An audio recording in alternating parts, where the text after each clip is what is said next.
प्रियंका जी हमारे साथ जुड़ गई हैं। प्रियंका जी, इस पर बहस बहुत वक्त से चल रही थी, लेकिन एक महीने से ये बहस जो है बहुत तेज हो गई है कि यूसीसी आना चाहिए, नहीं आना चाहिए। महिलाओं के लिए यूसीसी बहुत जरूरी है और खासतौर पर मुस्लिम महिलाओं का जिक्र किया जा रहा है, जहां पर पुरुष के लिए अलग कानून है और महिलाओं के लिए अलग कानून है। कांग्रेस का नजरिया हम तो व्यापक तौर पर हम समझते हैं, लेकिन एक महिला होने के नाते भी क्या यह जरूरी नहीं है कि जितना अधिकार पुरुष को है उतना अधिकार महिला को मिल जाए? तो ये जरूरी है देश के लिए। कुंदन जी, आपने बहुत सही सवाल पूछा है और आपके चैनल के माध्यम से, जी के माध्यम से मैं आपके दर्शकों को भी ये बताना चाहूंगी कि ये जो मुद्दा है, इस पर अब तक भारतीय जनता पार्टी ने क्या किया है, एक ड्राफ्ट तक नहीं बनाया है। हम डिस्कशन कर किस चीजों पर है हमें यही नहीं पता। अब हम पूछेंगे क्या रिजर्वेशन समाप्त हो जाएगा इसके बाद, तो ये भारतीय जनता पार्टी में बता नहीं पाएगी। इनके नेता ये कहते फिर रहे हैं कि जो ट्राइबल्स हैं उनको इससे अलग रखा जाएगा, और अगर उनको अलग रखा जाएगा तो फिर यूसीसी का मतलब क्या है ये बताइए। ये सिर्फ एक तरह का जो कुछ तबके हैं उसको पोलराइज करने की एक षड्यंत्र है और कुछ नहीं। क्योंकि महिलाओं की उन्नति की बात करेंगे तो हम मणिपुर में पूछेंगे ना, जो महिलाएं रो रही हैं, जो घर से बाहर है, बेघर है, उन पर बात क्यों नहीं करते? भारतीय जनता पार्टी सांप डकार नहीं लेती उस पर आंखें भी बंद है, उस पर कान भी बंद कर रखे। तो क्यों एक देश में रहते हुए भी हमें हमारे साथ जो है ना अलग जैसा व्यवहार किया जा रहा है? मणिपुर की जनता के लिए, वहां की महिलाओं के लिए कोई दर्द नहीं है, बाकी अपनी पॉलिटिक्स चमकाने के लिए आपको दर्द दिखाई दे जाता है। तो आप मुद्दे पर आइए, आप बताइए कि आपके ड्राफ्ट में क्या है। और जिस तरह से आपने पिछली बार लॉ कमीशन के हेड नहीं बोल दिया था कि ये संभव नहीं, अभी तक लॉ कमीशन क्या कर रहा है ये बताइए। कुछ चीजें, कुछ सवाल हैं जो वाकई में जेन्युइन है और भारतीय जनता लॉ कमीशन ने कह दिया संभव नहीं है, तो क्या उस पर आगे बढ़ना नहीं चाहिए?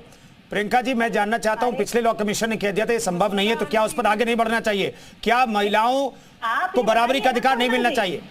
चलिए इस पर चर्चा जारी रहेगी। बहस हम नहीं करें, हम चर्चा कर रहे हैं क्योंकि महिलाओं के अधिकार का मसला है। तमाम मेहमान हमारे साथ मौजूद हैं और तमाम मेहमान हमारे साथ महिलाएं आज मौजूद हैं। महिलाओं के नजरिए से हम यूसीसी को समझने की कोशिश करें। हालांकि ड्राफ्ट कोई नहीं है यूसीसी को लेकर के, लेकिन उत्तराखंड के मॉडल की चर्चा हो रही है। लेकिन जो बेसिकली यूसीसी का जिक्र किया जाता है जिन चीजों को लेकर के, उस पर आज हम चर्चा कर रहे हैं। तमाम मेहमान हमारे साथ बने हुए हैं। फिलहाल एक छोटे से ब्रेक ले रहे हैं। यूपी मांगे उत्तर देख रहे हैं आप, और आज यूसीसी पर महिलाओं के मन की बात हो रही है। तमाम तबके की महिलाएं हमारे साथ मौजूद हैं। दरअसल हालांकि ये मुस्लिम महिलाएं हैं, लेकिन मुस्लिम महिलाओं की सोच क्या, उनके मन की क्या बात है और पॉलिटिकल सोच क्या इस पूरे मामले पर, बीजेपी और कांग्रेस के प्रतिनिधि भी हमारे साथ मौजूद है। नेहा खान हमारे साथ मौजूद है। नेहा जी, क्या ये सब कुछ पॉलिटिकल माइलेज लेने के लिए किया जा रहा है? प्रियंका गुप्ता ये आरोप लगा रही है। देखिए, मैं आपको बता दूं, ये केवल भ्रमित करने का काम है। माननीय मोदी जी ने महिलाओं के हित की बात की है, मुसलमानों के हित की बात की है, और पसमंदा, जिनका नाम एक पसमंदा दिया गया है, जो दबे कुचले रहे हैं मुस्लिम, उनको विपक्ष पार्टियों ने केवल एक वोट बैंक समझा है, केवल एक वोट बैंक समझा, उनका यूज किया, मिसयूज किया, बाकी और कुछ नहीं किया। लेकिन माननीय मोदी जी ने उनको उठाने का काम किया है, उनको लाने का काम किया है, उनको जोड़ने का काम किया है। तो मैं मानती हूं कि माननीय मोदी जी मुस्लिम के लिए कितना बढ़िया सोच रहे हैं, और मुस्लिम के लिए एक ये जो सोच है ये मुझे सराहनीय लगता है और सराहनीय है। और मैं इसीलिए कह रही हूँ कि जो यूसीसी का मुद्दा ये लोग बना रहे हैं, विपक्ष बना रहे हैं, क्योंकि इन लोगों को पता है कि इनकी दुकानें बंद होने वाली हैं, इसलिए इनके पेट में दर्द हो रहा है, बाकी और कुछ नहीं है।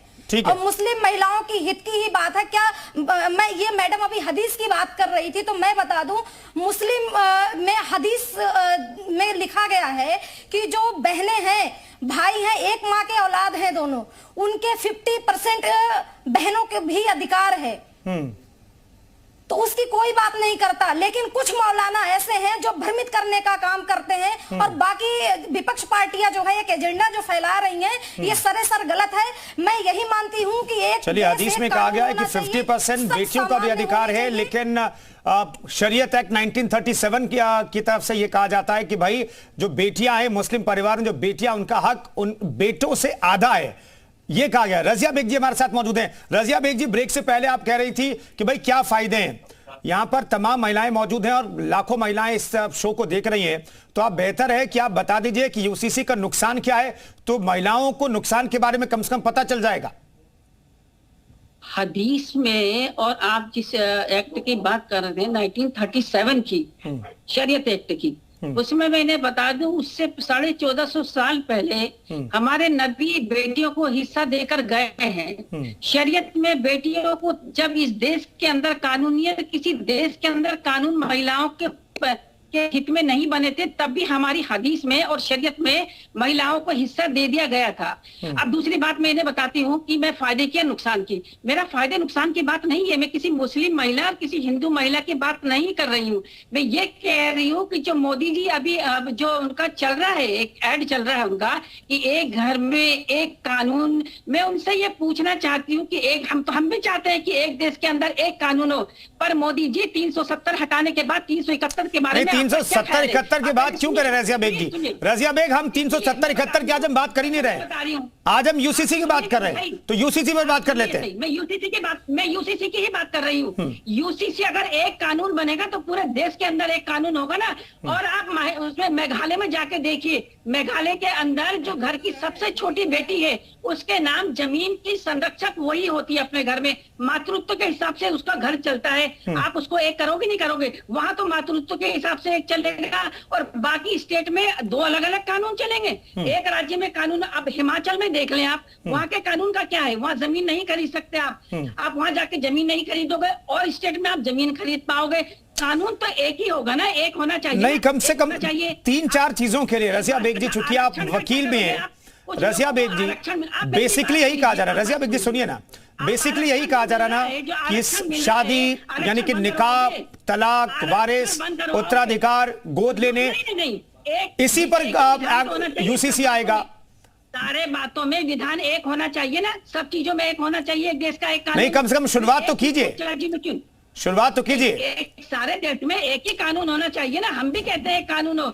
शबनम जी, शुरुआत तो करनी पड़ेगी एक चीज से, यूसीसी हम लाइए, बाकी कानूनों में अगर एकरूपता नहीं है तो उस पर चर्चा बाद में की जा सकती है, लेकिन शुरुआत तो करनी चाहिए कहीं से भी। कहीं से शुरुआत करोगे?